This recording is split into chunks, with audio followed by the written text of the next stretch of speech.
Quem fala com a gente sobre o tema é o coordenador da Assessoria Jurídica Constitucional da Procuradoria-Geral da República, Wellington Saraiva.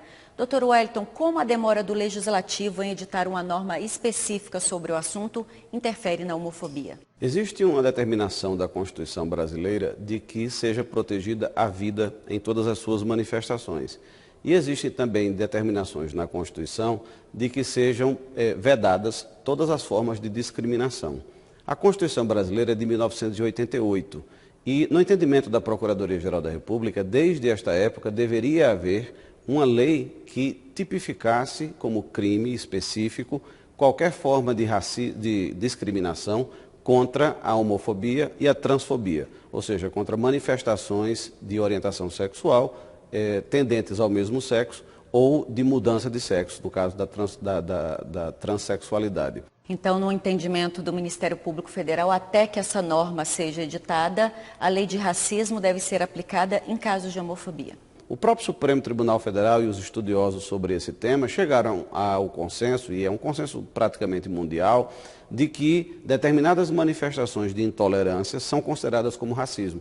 Então, o conceito de racismo abrange a intolerância contra afrodescendentes, contra indígenas, contra judeus e contra outros grupos humanos. Nessa mesma linha de raciocínio, o Procurador-Geral da República entende que as manifestações de intolerância contra os homossexuais e os transexuais podem também ser consideradas como uma forma específica de racismo. Então, para o MPF, a tipificação dessa prática como racismo reduziria o problema? A esperança do Ministério Público Federal é que sim, porque isso geraria maior conscientização na população em geral, de que não é possível praticar atos graves de intolerância e desrespeito contra homossexuais e transexuais. Agora, o crime de racismo, ele é inafiançável, imprescritível, então também seria uma forma de endurecer com quem pratica esses tipos de delitos homofóbicos? Esse tratamento foi definido pela própria Constituição, não é uma invenção ou um desejo do Ministério Público Federal. O que o Ministério Público Federal quer é até estimular o Congresso Nacional a decidir de forma mais célere qual é o tratamento legal adequado para essa matéria. Nós temos consciência de que a definição de crimes, de que a discussão sobre as medidas legais mais adequadas para as condutas das pessoas, o lugar adequado para isso é o Congresso Nacional.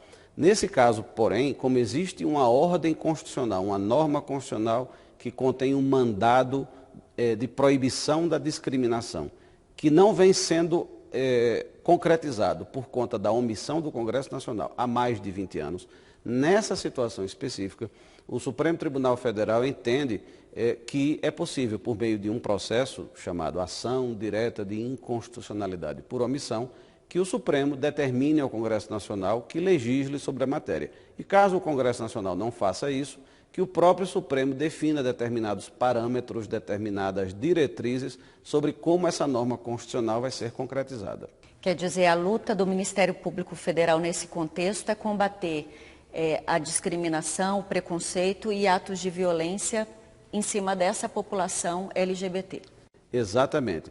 Infelizmente, o Brasil é um dos países no mundo que tem um dos maiores índices de atos violentos contra a população LGBT, ou seja, as lésbicas, os gays, os bissexuais, os transexuais e os transgêneros, que são todos eles pessoas, são cidadãos que merecem ser respeitados, muitos deles manifestam essa orientação sexual não por uma escolha própria, mas por uma série complexa de fatores biológicos, psicológicos, e independentemente da razão que os leve a ter essa orientação sexual, todo brasileiro tem o dever constitucional de respeitá-los. Não só o dever jurídico, mas até um dever ético de respeitar essas pessoas. Então, para finalizar, a luta do Ministério Público ainda tem um caminho aí grande pela frente, já que só nesse ano, até abril, foram registrados aí mais de 300 casos, 300 denúncias de violência contra essa população. Então, o tema vai demandar do Ministério Público. Vai. Nós continuaremos trabalhando nisso, porque é uma determinação constitucional para nós.